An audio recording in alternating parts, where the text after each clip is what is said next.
इंसानी तारीख में जब किसी कौम पर आसमानी अजाब नाजिल हुआ तो फिर ना कोई बादशाह बचा, ना लश्कर, ना पहाड़ों के साए, ना समंदर की गहराइयां। हर तरफ तबाही, बर्बादी और सफाई हस्ती से मिट जाने का मंजर बाकी रह गया। लेकिन इस तारीख में एक ऐसी कौम भी गुजरी जो अजाब के दहाने पर पहुंचकर बच निकली। जी हाँ नाजरीन, ये वही कौम थी जिसने आखिरी लम्हे में ऐसा फैसला किया जो आज भी तारीख में जिंदा है। लेकिन सवाल ये है, ये सब कुछ कैसे मुमकिन हुआ और इस सब में हजरत यूनुस अलैहिस्सलाम का क्या किरदार था? वो नबी जो रात अपनी कौम को अल्लाह की तरफ बुलाते जा रहे थे, अचानक एक दिन सब कुछ छोड़कर वहाँ से चले गए। लेकिन क्यों? ऐसा क्या हुआ था कि हजरत यूनुस अलैहिस्सलाम समंदर की तरफ रवाना हो गए? और वो कौन सा लम्हा था जब उन्हें समंदर में फेंका गया? और हजरत यूनुस अलैहिस्सलाम मछली के पेट के अंदर कितने दिन जिंदा रहे और किस चीज ने उनके लिए निजात का दरवाजा खोला और वो वापस कैसे लौटे? ये सब कुछ आप आज इस वीडियो में देखेंगे और शायद यही लम्हा आपके लिए भी निजात का जरिया बन जाए। ये वीडियो सिर्फ एक किस्सा नहीं, ये एक ऐसा सबक है जो आज भी हर उस इंसान के लिए है जो किसी मुश्किल में, किसी अंधेरे या किसी आजमाइश से गुजर रहा है। इसीलिए ये वीडियो आखिर तक जरूर देखिएगा, क्योंकि इस कहानी का हर लम्हा आपकी जिंदगी बदलने की ताकत रखता है। तो चलिए वीडियो का बाकायदा आगाज अल्लाह के बाबरकत नाम से करते हैं। बिस्मिल्लाहिर्रहमानिर्रहीम। अस्सलामु अलैकुम।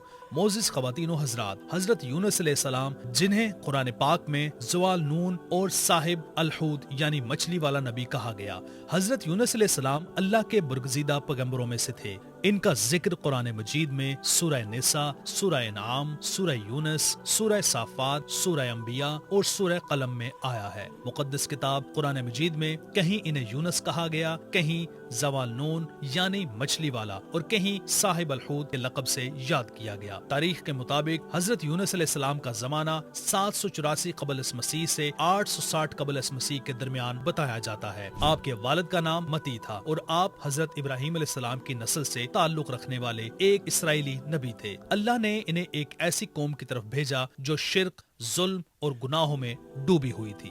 ये कौम आशूरियों की थी और इनका मरकजी शहर नेनवी था। नेनवी एक अजीम इलाका था जो आज इराक के शहर मोसल के करीब दरिया दजला के मशरकी किनारे पर वाक़या है। हजरत यूनुस अलैहिस्सलाम ने अपनी कौम को बार बार अल्लाह की वहदानियत की तरफ बुलाया। वो कौम जो आशूरी सल्तनत से ताल्लुक रखती थी, अपने खुद साख्ता माबूदों को पूजती थी। लेकिन इस सच्चाई के बावजूद कि हजरत यूनुस अलैहिस्सलाम अल्लाह के बरहक नबी थे, वो लोग हट दर्मी पर उतर आए। उन्होंने न सिर्फ आपकी बातों का मजाक उड़ाया बल्कि अपने बुतों को छोड़ने से भी इनकार कर दिया। यहाँ तक कि उन्होंने जुल्म और सितम का रास्ता इख्तियार कर लिया, धमकियां दी और हर मुमकिन तरीके से आपकी दावत को रोकने की कोशिश की। मुसलसल इनकार, मजाक और जुल्म देखकर हजरत यूनुस अलैहिस्सलाम कौम से खफा हो गए। दिल में रंज लिए उन्होंने अपनी कौम को खबरदार किया कि अगर 3 दिन के अंदर उन्होंने तौबा ना की तो अल्लाह का अजाब उन पर नाजिल होगा। लेकिन जब तीसरा दिन करीब आया तो आप दिल शिकस्ता होकर रात की तारीकी में बस्ती से निकल गए। उस वक्त आपको मालूम न था कि कौम का नसीब क्या मोड़ लेने वाला है।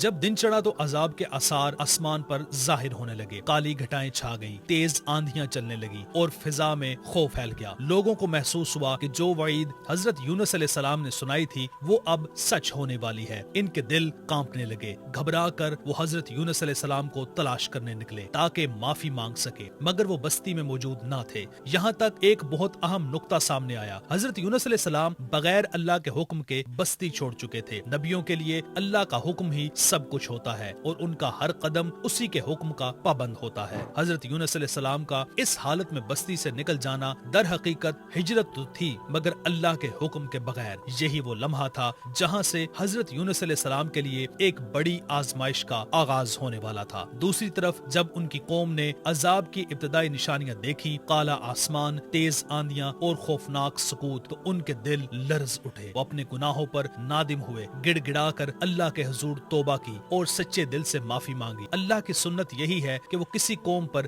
बिला वजह अजाब नाजल नहीं करता जब तक के नसीहत के तमाम दरवाजे बंद ना हो जाएं। वो अपनी रहमत का दर खुला रखता है। लेकिन नेनवी के लोगों ने अजाब नाजल होने से पहले ही दिल से तौबा कर ली और अल्लाह ने अपनी रहमत की वजह से उनकी तौबा कबूल फरमा ली। इधर हजरत यूनुस अलैहिस्सलाम जो अपनी कौम की सरकशी और मुसलसल इनकार से दिल बर्दाश्ता होकर नेनवा से निकल चुके थे, फरात के किनारे जा पहुँचे। वहाँ उन्होंने एक कश्ती देखी जो मुसाफिरों से भरी हुई थी और रवानगी के लिए तैयार खड़ी थी। आप इस कश्ती में सवार हो गए और यूं दरियाए फरात के पानियों पर एक नया सफर शुरू हुआ। शुरू में सब कुछ पुरसुकून रहा, दिन भर कश्ती रवां दवा रही, लेकिन शाम के वक्त अचानक मौसम का रंग बदलने लगा। आसमान पर स्याह बादल छाने शुरू हो गए, तेज हवाएं चलने लगी, बुलंदो बाला लहरें कश्ती को घेरने लगी और देखते ही देखते कश्ती हिचकोले खाने लगी। मल्लाहों ने हर मुमकिन कोशिश की कि कश्ती को संभाल लें। मुसाफिरों ने अपना सामान पानी में फेंक कर वजन कम कर दिया, मगर तूफान थमने का नाम ही नहीं ले रहा था। कश्ती मुसलसल डूबने के करीब होती जा रही थी और हर आन लगता था कि बस अब खत्म हो जाएगा सब कुछ। अहले कश्ती का अकीदा था कि जब कश्ती इस तरह तूफान में फंस जाए तो इसका मतलब होता है कि इसमें कोई ऐसा शख्स सवार है जो अपने आका से भागा हुआ है और जब तक वो कश्ती से ना उतरे कश्ती तूफान से नहीं बच सकती। ये सुनकर हजरत यूनुस अलैहिस्सलाम को फौरन एहसास हुआ कि ये सब कुछ अल्लाह की तरफ से एक आजमाइश है। उन्होंने अहले कश्ती को मुखातिब करके फरमाया, मैं ही वो शख्स हूँ जिसे इस कश्ती से उतर जाना चाहिए, क्योंकि मैंने अपने रब के हुक्म का इंतजार किए बगैर अपनी कौम को छोड़ दिया। मुझे समंदर में डाल दो ताकि कश्ती और इसमें सवार बाकी तमाम लोग महफूज रहें। लेकिन कश्ती में सवार मुसाफिर और मल्लाह हजरत यूनुस अलैहिस्सलाम की नेकी, पारसाई और पाकीज़गी से वाकिफ थे।